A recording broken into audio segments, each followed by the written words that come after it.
You know, we've heard from 4 great speakers now. I'm not done hearing from you guys yet. So I'd like to invite Kash and Alison to join John and me on a panel discussion on leadership. Belinda, unfortunately, can't be here. She's had a family emergency, but I think with the 4 of us, we'll have a very interesting panel. Now, for those of you who are listening in, feel free to use the Q&A functionality to ask any questions you want of the panel, and I'll try to get your questions answered. Before we kick off properly, I'd just like each of you to take a minute to reintroduce yourself for anyone who's just joined, and also in 1 sentence tell me what the most challenging part of leadership during the pandemic has been. So John, if we start with you. Absolutely, yes. Thanks, Liz. So I'm John Hobson. I'm the CIO of Kellogg in Europe. Been with Kellogg for 14 years in a variety of different roles, mainly in IT, but also twice in finance, and also a stint in our headquarters in the US. I think the thing I found most difficult as a leader in the pandemic has been the lack of chance encounters. So, you know, bumping into people, you know, to having a coffee or around office buildings. That can be anybody from someone in your team to the head of the company, and just having those unscripted things. So there's been lots of things that I've tried to do to kind of replace that, but to be honest, nothing can fully replace it. So really looking forward to getting back to be able to do that again. And you, Alison? Thanks, Liz. I'm Alison Davis. I'm the CIO at the Natural History Museum in London, which is fantastic. I have changed my background, so I haven't got Hope the Whale there anymore, but it's a wonderful place to work. And the challenge was that I joined literally 6 weeks before lockdown. My background is I was a research chemist way back in the day and jumped ship into IT, but I've stayed around life sciences and now natural sciences for the whole of my career. I think the most challenging thing, there've been lots of challenging things. I think for me, one of the things, and it sort of touches back to that empathetic leadership talk, is that everyone is going through the normal life changes that you would experience, whether that's marriages, deaths, births, whatever. And we're experiencing them through a screen. So you don't have that opportunity to really reach out to people. Yeah, I'm not in the habit of hugging people around the office, but trying to convey celebration or sadness through a screen has been incredibly frustrating. I've had 2 people in the team pregnant this year, and you just don't see it at all because you're looking at people from the chest down. So I think that humanity and that ability to engage with people has probably been one of the things that I've found most difficult, along with, I would entirely agree with John as well about the informal interactions. Yeah, I think particularly for you, you know, starting a new job for anyone is always a bit challenging at first, but starting right before the lockdown must have been even more challenging. It was, but I have a fantastic team. So yeah. And you, Kash? Yep, sure. So I'm Kash, CIO at Welcome Break. For those of you who don't know who Welcome Break is, we're the motorway services provider. I would probably say, you know, I'd probably echo the same thoughts as Alison and John, really, about a little bit around teams and being able to collaborate and have those sort of, I guess, more face-to-face conversations in physical form rather than virtual form. But I think for us, I think there was a challenge around, you know, we operated through the pandemic, like lots of businesses probably had to. But it was also having to deal with projects that we had unplanned and unscripted, you know, so there's a lot of government guidelines that came in through VAT changes or Eat Out to Help Out or Track and Trace. All these things required system changes and teams to suddenly drop what they were doing and make those changes within days, not weeks or months. So I think that's probably been one of the tough things over the last 12 months of having to pick up those things that were unplanned and scripted and getting those crowbarred through the overall program that we already had to deliver anyway.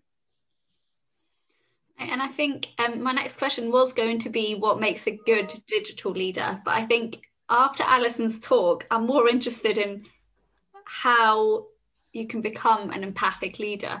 And we have a question from the audience as well, which is quite similar. It's from Richard Atkinson. He says that empathic leadership is important to a whole generational shift in leadership style. And the last year has probably been a major catalyst in that. Do you guys see the same? If so, what else is driving that phenomenon apart from COVID? So I don't know who wants to go first. Alison, maybe. Thanks. Yeah, I completely agree. I think it's been a shift. I think it's actually been a shift we've been seeing over years. I think, so I'm going to be slightly sexist about this. I think one of the things that's been driving the phenomenon is women in the workplace and the need for flexibility around. I've been a working mum, as I said. I've got 2 children. I've worked all the way through my kids' childhood. I didn't think I was going to. So if I can give a small story, I was working for DuPont Pharmaceuticals when we got taken over by Bristol Myers Squibb.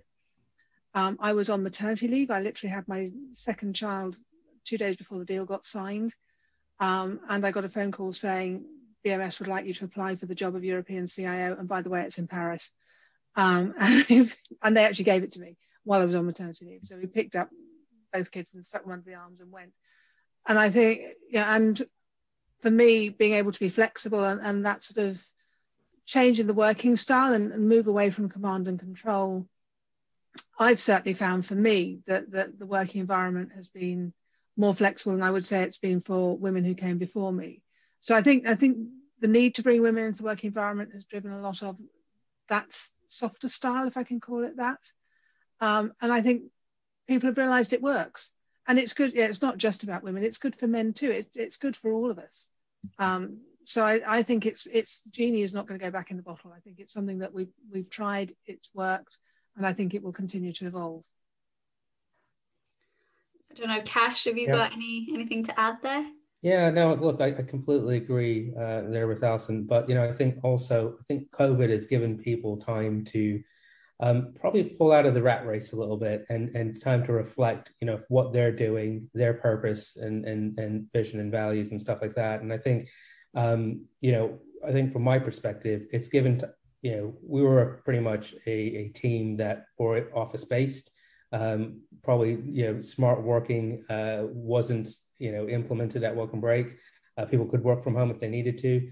But, it was pretty much office-based. And, the minute we had to suddenly pick up the laptops and work from home was probably foreign to a lot of people. And, there was questions and concerns about, are we going to be effective still? Are people going to be working, or are they just going to skive off? Those simple questions that kind of linger around. And I think what we were able to show is that actually, we've probably collaborated more than we ever have, because, we've had to connect onto Teams calls, throughout the day. But we've also, been mindful that we're all working from home. We have kids who are working, we've got a, childmind. We might have partners who are also, working from home as well and trying to get their work done. So I think everyone, has been fairly, empathetic, sympathetic to that. And I think, to Alison's point, I think some of that, will remain as we come out of this pandemic, that, people will be more, tolerating of people, either needing some personal time or, time away from the office or whatnot. And I think that ties really well into another question from the audience. With everyone working from home, what's the biggest challenge faced by an IT team working remotely? And what have you learned from all of this that you'll put into action when we get back to so-called normal? John? Well, I'm just trying to think. I think I would go. It's probably a funny thing to say, but it's around the visibility of the function. And I think it's almost.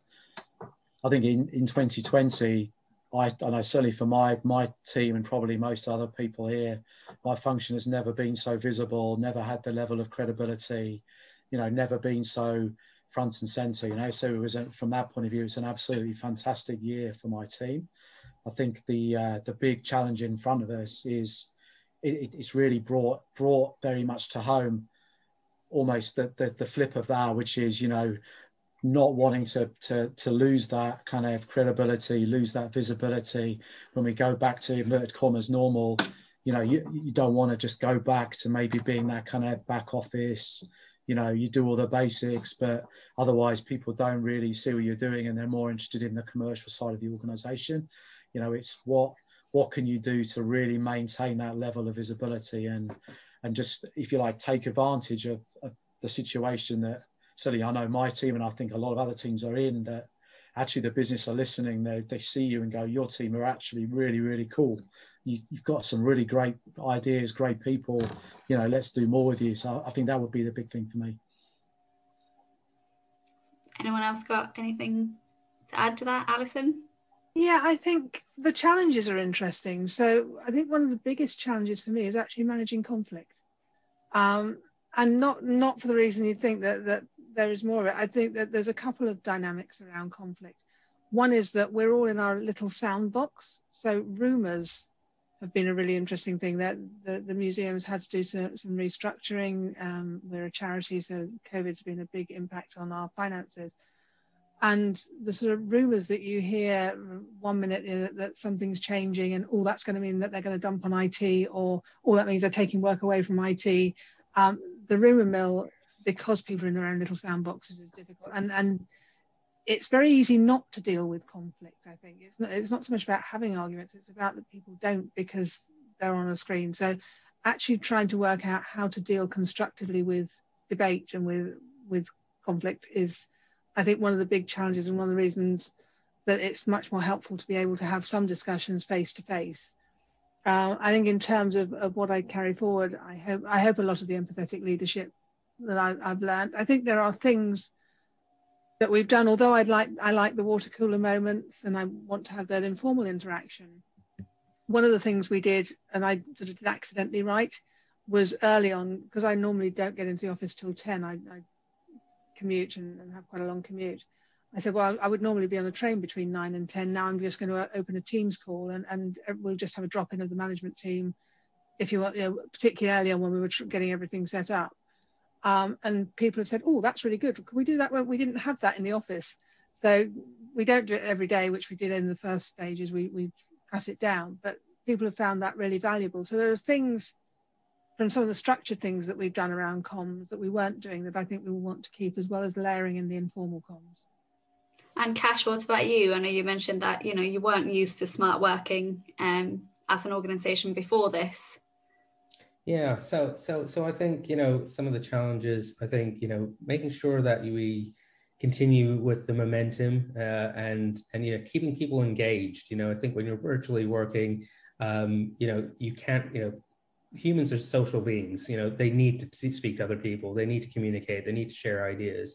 And I think, you can suddenly fall into this trap of, having your diary filled in with Teams sessions, and you just click the next video call, you have the face-to-face, you disconnect, you connect to the next one, and you don't talk about anything outside the subject topic that you're supposed to be talking about. So I think for me is making sure that, when we get back to some normality, we kind of have those communications and whatnot. But, I think it's making sure that you don't, at least for my team, they don't get fatigued with Teams calls back to back, and, and they do have time to just socially communicate on other things. So I think that's key for me. Yeah, and I think this comes back to what Alison was talking about as well. How do you ensure that your staff are happy and confident whilst we go through this pandemic? But also, what have you learned during the pandemic that you will take away once we come out of the pandemic and come back to office and normal base? And will we ever return to the office? Or will there be sort of a hybrid model of working from home, working in the office? Yeah.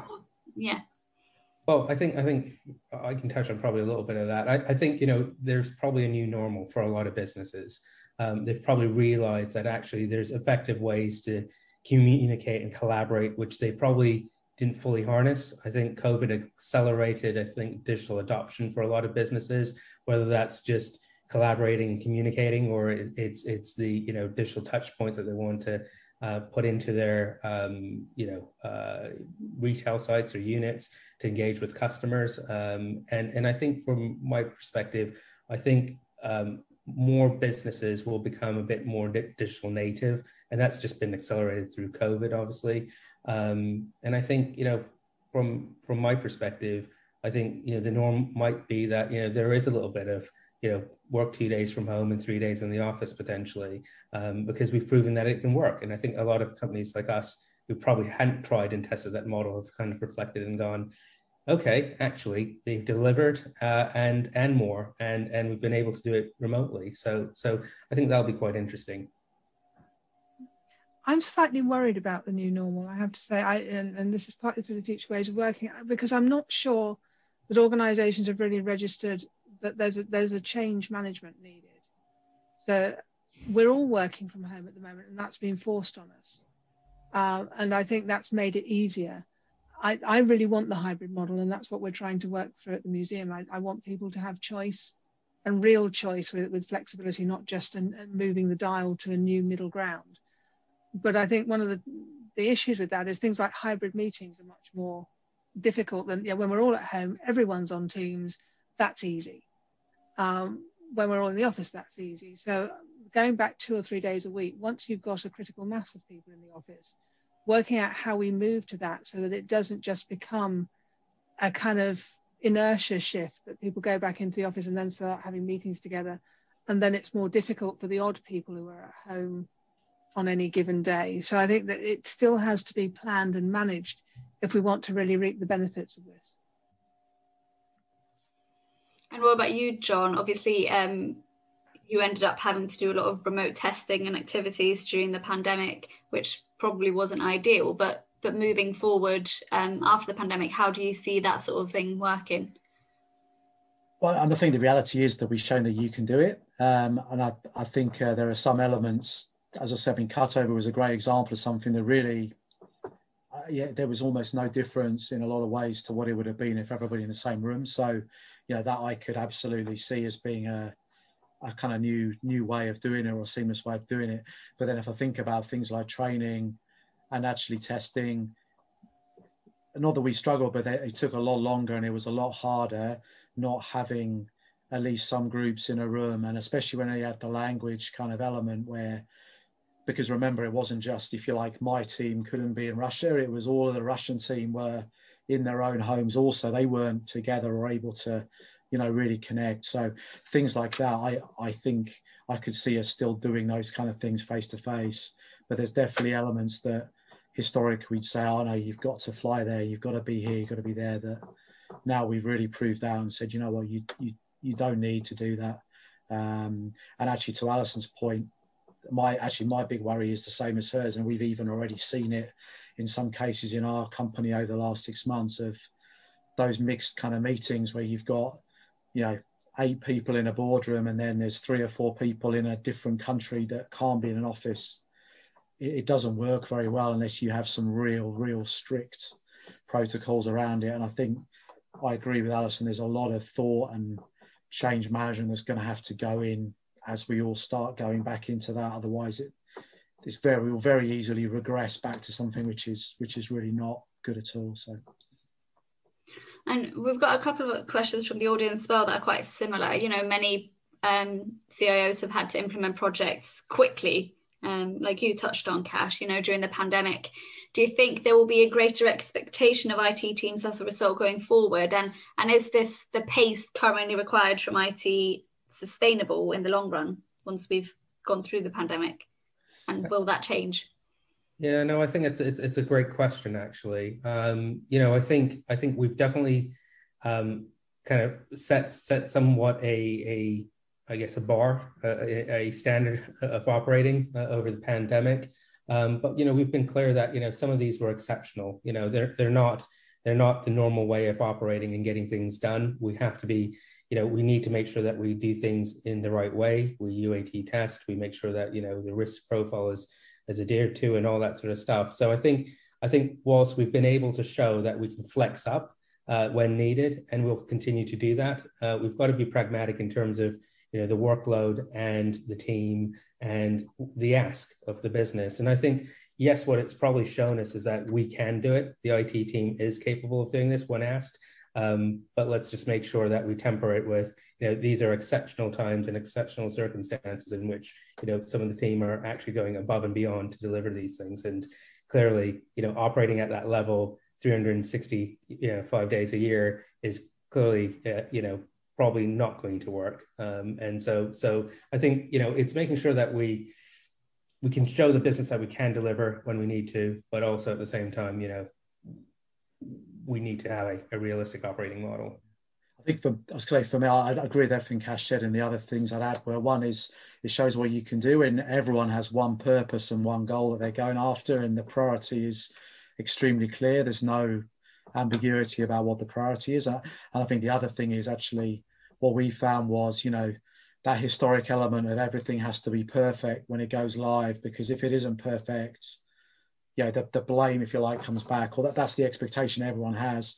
Here it was much more a case of, we've got to do these things, we've got to do them really quick, a kind of more of an agile kind of way of working, and progress over perfection became really much more acceptable, which I think was a great learning for a lot of people. I think that's the interesting challenge going forward, is can we maintain that, or do we for lots of different reasons start to drift back to, you've got to take the time, you've got to make sure everything is perfect before you release it. So, Alison, do you have anything to add to that, or? Nothing specific to add. I think the point about the tolerance of imperfection that John just made is a really interesting one. That we did do things that we had to, that were agile, and all of us across IT, there was a lot more flexibility coming into this. But I think it's going to be interesting for our teams going forward and coming out of this, and again, particularly for the museum, where we're coming into quite a financial crunch, to then go to something that is more, to use the phrase I used earlier, ruthlessly prioritized, and look at how we can achieve some of those things. And maybe there's a mix of what we do that's agile, and understanding the two different modes of delivery, and what we can do that is agile, and keeping some of that good stuff while also doing some of the more rigorous delivery as well.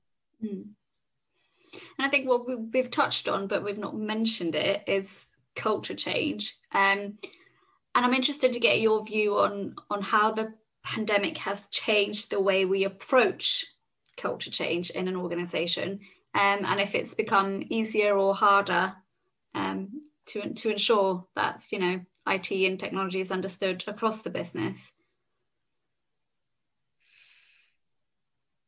Oh, interesting question. That's a tough one. I think it's become easier, and I think the reason I say that is because, to my point earlier, the level of credibility we have as a function is so much higher. The sheer level of understanding that some of the terror of people that, how are we going to get our entire workforce working from home in like 1 week? And then the fact that we could do it, the level of kind of realization of how important technology is in a different place. So I think that has been a big help, I think, and a big change. And I think the other thing I would say is, I think the way you can have influence and really help that change as an IT function is by familiar faces. There being familiar faces around the company that people recognize. It doesn't just have to be me or the leadership. It can be more other people within the IT team that people recognize, and they see them out there, whether they're posting a video on Yammer or what they're doing, and people go, oh yeah, I trust that guy, and I can see what they're talking about. And I think the last year, a lot of people in my team have had the opportunity to do that maybe they wouldn't have had before. And so we've got those kind of personalities around who now I think we can leverage to kind of help drive some of the culture change. So that's a couple of things I'll think about. Yeah, I would agree that I think that the credibility of IT and the ability of IT to enable culture change has definitely gone up because of the pandemic. And I think also, I echo some of the points on the technology, flattening out the organization and democratizing the organization. So we've used Teams Live. We've had more all staff updates. Normally at the museum, we do all staff updates in a lecture theatre that doesn't fit all the staff. And we've got much more attendance with the online all staff updates. So I think some of those things have definitely democratized the organization. As I said before, I just worry about people being in their own sound box. So I think that's where change becomes challenging, because everyone has their own little environment, and you're not getting the opportunity for people to meet together. And sometimes that's meeting together and chatting around the water cooler and chatting through the negative elements of change and how people are reacting, but that's cathartic. And you don't have that natural catharsis when you're sitting on your own at home to be able to process some of the change things and what I call the what's in it for me about change. So I think that there are pros and cons of change management in this environment. I don't know if you have anything to add there, Kash, or... I think they both really answered a lot of those points, really. I think, I'd add, the only bit I would add is, I think, as Alison kind of refers to the little booth that we're in, and I think, sometimes it's also the bit that we haven't probably talked on is the personal element, about people's personal goals, their development, personal issues. Sometimes that sort of stuff is pretty tough to talk over Teams. That's one that most people would like to face-to-face around a table to talk about. And I think that's probably one that I've seen that's probably been a bit more restrained over the last 12 months, whereas, those sort of conversations would probably be far more, if we were sitting face-to-face. So I think that's one for me. Great. I'm almost out of time, so I'm going to take one more question from the audience here. Someone who has read on Computer Weekly that nearly half of firms are recruiting for IT staff at the moment, but with so much competition, it's tough for IT leaders. So quickly, what are your top tips for recruiting skills and talent in such a competitive environment? Alison, we'll go for you first. Yeah, I can't say that we've found it particularly competitive. We've had some really great candidates coming through, and it's sad because, we know there are people who are being made redundant at the moment. So that's been sad for them, but in some way our gain. So I'm not sure that's quite how we've seen it, because we've seen some terrific candidates. I'm also very lucky that there is such an affection for the museum. So yes, I don't know if I can give as a tip, work somewhere that's really cool to work. That probably is a factor. Certainly a lot of us who work at the museum work there out of a sense of love of the place, and I know a lot of my team love the organisation. So I think we happen to be very blessed in that regard. But if you've got cool things to do, people will always want to come and work with you. I have quite a similar experience to Alison, actually, in that we've actually recruited quite a lot of people over the last kind of 3 to 6 months, and we've got some really great talent into the organisation. Again, I think similar to Alison, we have the advantage of being a kind of household name brand, and that doesn't hurt. But I would say the only tip I would have, do cast your net wide in terms of who you're going for. Don't just have a very kind of blinkered idea of the type of individual you want, or the type of kind of background and so on, because we brought some people in who don't necessarily have the exact career kind of path you maybe might have thought about for that role, but they've been very successful. So Kash?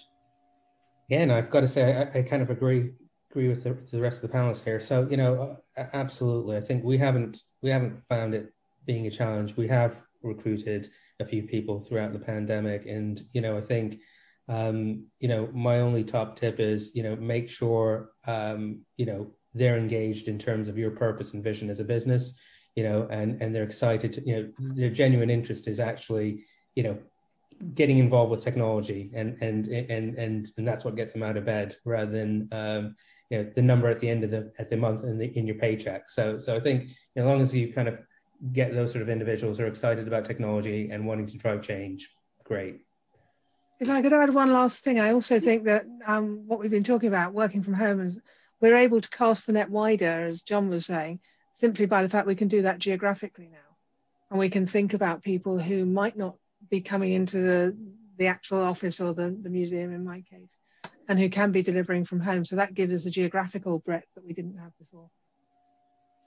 Great. And I'm afraid that's all we have time for. It's been really interesting, and thank you very much, Alison, Kash and John, both for speaking and for taking part in the panel. We could go on forever, but